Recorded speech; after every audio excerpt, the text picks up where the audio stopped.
kan ga nuartin kontin shalinga no sha kep ke ben shangul en tema mo trai to dan en tema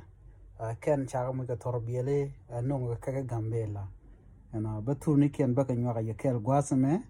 ko biya kul ngaje no ka bene beken tema re wish ka gambela shi deini makela ke akide ni bun shi kan ga mo ka torbiele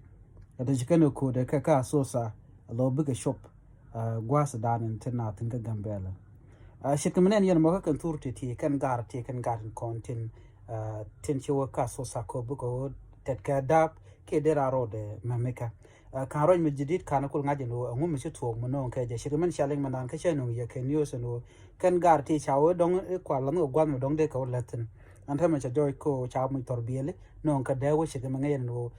Ethiopia la border in gorkan o gakana ke te mo de bomma ti jogo mi cha ngaje gwa dun men den o en border Ethiopia gorka jen o dong ba ga cha shike ga gambel ko den cha no ti jen tam to ka gambel ma dino ka ga dwini dial ga jor dial loy ka ne to we dien ka do bdan chalat ka je ka jen la mani gwaye ani ban mu den ban nyol yen ko dong be ka roy ka kon gwa da na wo ka chubo ne ra wi ka gambel la jen dan gor no de nywa ga kela no